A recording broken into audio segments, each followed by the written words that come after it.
तो उम्मीद करते हैं इस पर ज़रूर फैसला होगा। इसके अलावा बात करेंगे वुमेन कमीशन की। प्रिया सेठी जी जो बेटी बचाओ बेटी पढ़ाओ की कन्वीनर है Bharatiya Janata party Jammu and Kashmir UT की, उन्होंने एक प्रेस वार्ता को संबोधित किया और क्या कुछ उन्होंने कहा, सबसे पहले वो सुनते हैं। एलजी साहब से, और खासकर जो नेशनल वुमेन कमीशन जो स्थापित हुआ था 1992 में, उसके बाद स्टेट में हर स्टेट के अंदर 28 स्टेट्स और यूनियन टेरिटरीज के अंदर इसकी स्थापना की गई। जब रीऑर्गेनाइजेशन एक्ट 2019 आया तो उसके बाद जो है यहाँ पर जो स्टेट वुमेन कमीशन जो वर्क कर रहा था उसको डीनोटिफाई किया गया। मेरी मांग है एलजी साहब से कि इतने केसेस वुमेन अगेंस्ट वायलेंस हो रहा है, हर चीज़ हो रही है,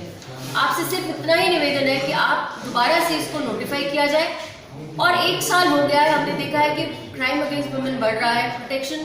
बच्चों को नहीं मिल रही है, और कहीं ना कहीं ऐसा लगता है कि वो अगर गुहार लगा के महिला लेके जाए तो वो किसके पास लेके जाए। मेरी मांग आपसे सिर्फ यही है एडमिनिस्ट्रेशन से कि एक विमेन कमीशन यूनियन टेरिटरी के अंदर स्थापित किया जाए, उसको रीऑर्गेनाइज किया जाए और उसको डिस्ट्रिक्ट लेवल पे लिया जाए, क्योंकि यहाँ की जो टेरिटरी है वो कोई हिली है, कहीं प्लेन्स है, कहीं कुछ है, तो बहुत अनइवन सी टेरिटरी होने की वजह से, और खासकर यहाँ पे महिलाओं को न्याय मिल सके। बहुत सारी ऐसी पिटिशंस हैं, क्योंकि अभी कोविड के चलते हुए आपका हाईकोर्ट भी जो है अभी वर्क नहीं, आपका पार्शियल वर्क हो रहा है, उसमें कई ज़्यादा पिटिशंस जो है महिलाओं के रिलेटेड पड़ी हुई हैं, कोई सुनवाई नहीं है। हमारी मांग यही है कि यूनियन टेरिटरी के अंदर एक जो वुमेन कमीशन है उसको स्थापित किया जाए और कहीं ना कहीं न्याय जो है महिलाओं को मिलना शुरू हो। काफ़ी ज़्यादा ज़रूरी है कि women commission Jammu and Kashmir में बने। 2019 5 अगस्त को जो फैसला जम्मू एंड कश्मीर के लिए लिया गया, जिसमें कि एक फ़ैसला ये भी था कि Jammu and Kashmir state women commission जो थी उसे रिपील किया जाए और बाद में देखा जाएगा कि नेशनल कमीशन और जम्मू एंड कश्मीर के लिए अलग से कमीशन बनाई जानी है या नहीं बनाई जानी है। और उस पर अब प्रिया सेठी जी ने ये मांग की है और मुझे लगता है कि बिल्कुल वाजिब मांग है और इस पर हर एक किसी को मांग करनी चाहिए कि जम्मू एंड कश्मीर में एक वुमेन कमीशन बनना चाहिए, क्योंकि लगातार क्राइम अगेंस्ट वुमेन बढ़ रहा है। कई सारे डोरी के केसेस हों या फिर मारपीट के केसेस हों हस्बैंड द्वारा हों, या फिर अगर लड़कियां भी कई बार गलत इस्तेमाल कर लेती हैं अपनी पावर का, या फिर कोई और चीज़ें, किसी तरह की प्रॉब्लम्स लड़कियां या बच्चियां या महिलाएं फेस करती हैं, तो वो महिलाएं एक उनके पास एक दरवाज़ा, एक गेट होना चाहिए जहां वो खटखटा सकें कि हमारी बहन जी हमारी मदद कीजिए। तो उसके लिए वुमेन कमीशन काफ़ी काम करती है। रेखा शर्मा को आपने देखा होगा, नेशनल वुमेन कमीशन जो है वो काफ़ी अच्छा काम करती है और कोई भी छोटे से छोटा मुद्दा हो, चाहे वो कंगना का हो, चाहे वो अभी अनुराग कश्यप केस में उन्होंने किस तरह से अपना स्टैंड लिया, स्वाति मालिहाल आप हमेशा उनकी सुनते रहते हैं, कई दिनों तक अनशन में चलती रहती हैं, वो यही उनके पास एक रास्ता होता है कि वुमेन कमीशन का सहारा लेकर महिलाएं अपनी बात सरकार तक पहुंचा सकती हैं और जम्मू कश्मीर में उसकी काफ़ी ज़्यादा ज़रूरत है। ज़रूरत क्यों है उसके लिए मेरे पास एक डेटा उपलब्ध है। स्टार्टिंग में मैंने बात की थी एक लड़की की जिसने दहेज की वजह से आज अपनी जान गंवा दी,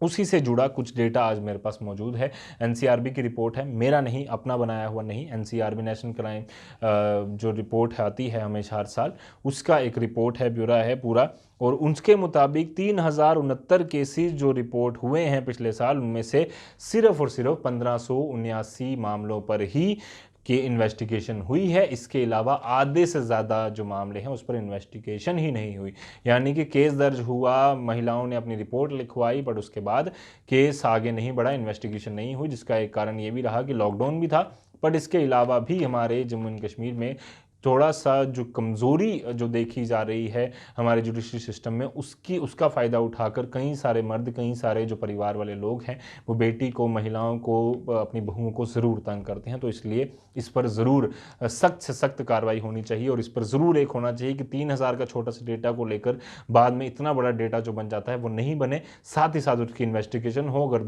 मर्द भी कई बार होता है कि वो सही है, व्यक्ति सही है, तो उसको इंसाफ मिले, अगर औरत सही है तो उसको इंसाफ मिले, ये होना चाहिए। इसके अलावा कुछ और डेटा हमारे सामने पहुंचा है, उसके मुताबिक 2018 में करीबन 3437 टोटल केसेस रजिस्टर हुए थे, बट सिर्फ और सिर्फ 1732 पर अभी भी जो इन्वेस्टिगेशन है वो पेंडिंग है, उस पर इन्वेस्टिगेशन हुई ही नहीं। कुल मिलाकर हमारे जो माननीय कोर्ट्स हैं यूटी के अलग अलग डिस्ट्रिक्ट सेशन कोर्ट्स या फिर हमारे जो हाई कोर्ट्स हैं 12,518 केसेस अभी भी क्राइम अगेंस्ट वुमेन के पेंडिंग हैं, जिनमें से सिर्फ और सिर्फ 1353 पर ट्रायल कंप्लीट हुआ है पिछले साल, यानी कि ये लगातार चल रहा है बट बड़े कम दर है। 1353 पिछले साल ट्रायल कंप्लीट हुआ है। अब इसके अलावा आपको बता दूं कि जिसमें से 70 लोग जो हैं वो कन्विक्ट हुए हैं, 17 को डिस्चार्ज कर दिया गया है, 2506 लोगों को एक्विट कर दिया यानी कि उन्हें माफ़ कर दिया गया है। इसमें से आपको बता दूं कि पिछले जो हमारा डेटा पिछले साल का हमारे पास पहुंचा है उसके मुताबिक 223 रेप्स हमारे जम्मू एंड कश्मीर में हुए हैं, जिसमें से 212 लोग बच्चियां ऐसी हैं जो कि 18 साल से ऊपर हैं, और बाकी आप समझ सकते हैं कि छोटी उम्र की बच्चियां जो हैं उनके साथ रेप जो है वो किया गया, हमारे जम्मू एंड कश्मीर में क्राइम हुआ। इसके अलावा 13 अटैम्प्ट्स किए गए, जो रेप के फुल मामले हैं वो अलग, और उसके अलावा अटैम्प्ट्स भी 13 अटैम्प्ट्स भी किए गए। इसके अलावा 1440 ऐसे केस हैं जो असॉल्ट के हैं, जिसका मकसद ये होता है कि जो महिला की जो मोडेस्टी है उसे आउटरीच किया जाए, और उसके ये केसेस हैं। इसके अलावा 348 केसेस ऐसे हैं जो क्रूअल्टी बाय हस्बैंड हैं, 381 ऐसे केसेस हैं जो किडनैप किया जाता है महिलाओं को ताकि वो फोर्सिबली मैरिज कर पाएँ। इनमें से 369 ऐसी महिलाएं हैं जो 40 की एज में हैं, और 378 ऐसी महिलाएं हैं जो कि 30s की एज में है, जिनके खिलाफ क्राइम हमारे जम्मू एंड कश्मीर में हो रहा है। डोरी, जिसकी शुरुआत मैंने इस रिपोर्ट की शुरुआत आज इवनिंग एडिशन शो की शुरुआत ही मैंने डोरी दहेज के इस प्रथा से की थी। 8 महिला बच्चियों की जो केसेस हैं वो डोरी की वजह से उनकी मृत्यु हो गई है, जो डेटा हमारे पास पहुंचा है।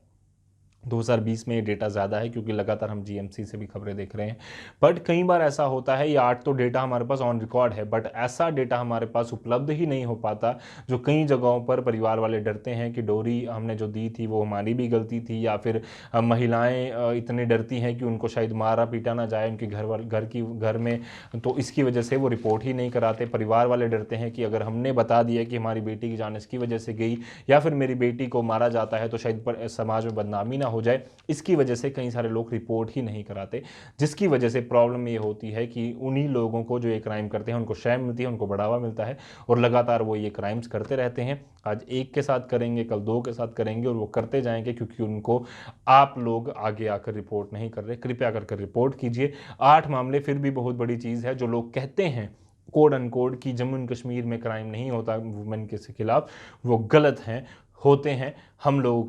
हम लोग उसे इग्नोर कर रहे हैं। कृपया कर मत कीजिए। आज हाथरस में जो हुआ, आज बलरामपुर में जो हुआ, जो राजस्थान की रिपोर्ट्स हम देख रहे हैं, कृपया कर अगर हम लोग और सशक्त हो जाएंगे और अवेयर हो जाएंगे और हमें सारी चीज़ों का ध्यान में रखेंगे, इन सारी रिपोर्ट्स को पढ़ते रहेंगे, देखते रहेंगे, गवर्नमेंट से सवाल पूछते रहेंगे, क्राइम अगर महिलाओं के सशक्तिकरण के लिए, महिलाओं की सेफ्टी के लिए क्या किया जा रहा है, इस पर सवाल पूछते रहेंगे, तभी हम राजस्थान, हम मध्य प्रदेश, हम महाराष्ट्र, हम यूपी, हम बिहार, हम झारखंड जैसी स्टेट्स हम नहीं बनेंगे। उसको करने के लिए आपके ऊपर, मेरे ऊपर ये जिम्मेदारी है। तो कृपया कर जो भी रिपोर्ट्स बनाई जाती हैं उसको पढ़िए, देखिए, सुनिए, शेयर कीजिए ताकि सबको पता चले।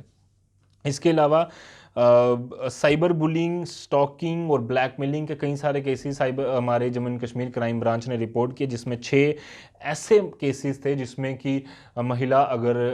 लड़के की बात नहीं मानती या फिर उसको लड़के को किसी बात पर ईगो इशू हो जाता है लड़की के साथ, तो वो उसका जो कंटेंट्स हैं, जो प्राइवेट फ़ोटोज़ हैं, वीडियोज़ हैं, वो उठाकर, या उसके जो कोट्स हैं या कोई बातें हैं वो उठाकर वो ऑनलाइन पब्लिश कर देता है। ये भी 6 केसेस रिपोर्ट किए गए। इसके अलावा 3 ऐसे केसेस जिसमें blackmailing, defamation, morphing, fake profiles, यानी कि एक लड़की की फेक प्रोफाइल बना दी गई, उसे पता भी नहीं है, उसकी फ़ोटो यूज़ की जा रही है, उसकी वीडियो यूज़ की जा रही है, और उस महिला के साथ ये एक ऐसा क्राइम है जो कि लोग उसे इग्नोर कर देते हैं, और इस पर इग्नोर नहीं किया जाना चाहिए, इस पर लोगों को ज़रूर आवाज़ उठानी चाहिए। कई सारे लोगों का मानना है कि डिले इन्वेस्टिगेशन और लोगों का थोड़ा ठंडा रवैया ये कुछ कारण बनते हैं कि महिलाओं के खिलाफ जम्मू एंड कश्मीर में जो क्राइम की जो घटनाएं हैं, जो अपराध की घटनाएं हैं, वो लगातार बढ़ती जा रही हैं।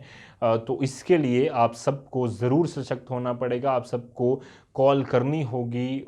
100 नंबर पे कॉल करनी होगी, उन जगहों पर उन लोगों को बताना होगा, पुलिस को, मीडिया को बताना होगा कि हमारे साथ ऐसा ऐसा हुआ है, कृपया कर कर हमें इंसाफ दिलाइए। हम उम्मीद करते हैं कि एलजी साहब की अगुवाई में ऐसी चीज़ें कम से कम होंगी। क्राइम अगेंस्ट वुमेन हमारे जम्मू एंड कश्मीर में कम है, बट होना ही नहीं चाहिए, हम तो इसमें विश्वास करते हैं। इसीलिए ये रिपोर्ट्स बार बार आपके सामने लेकर आते हैं, ताकि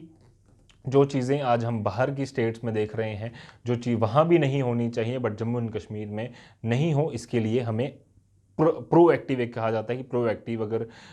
एक क्रिमिनल के पास 10 ऑप्शन है तो हमारे पास 20-50 ऑप्शन होने चाहिए, और अगर हमारे पास एक भी ऑप्शन है तो उस ऑप्शन को भी हमारे को ढूंढना चाहिए और वहाँ तक पहुँचकर उस क्रिमिनल को सज़ा दिलवानी चाहिए। और पूरी तरह से इन्वेस्टिगेशन अगर थोड़ी तेज़ हो जाए हमारे जम्मू एंड कश्मीर में, तो उम्मीद है कि हालात ज़्यादा तेज़ी से, ज़्यादा आसानी से ठीक होंगे। फिलहाल के लिए दीजिए इजाज़त आज के इवनिंग एडिशन शो से। उम्मीद है कि चीज़ें जिन पर बात नहीं होती, जिन पर बात होनी चाहिए, उस पर कोशिश करेंगे रोज़ रोज़ आपसे मिला जाए, बात की जाए, और आपका साथ मिलता रहा तो ऐसी ही रिपोर्ट बनाकर मैं आपके सामने लाता रहूँगा। दीजिए इजाज़त,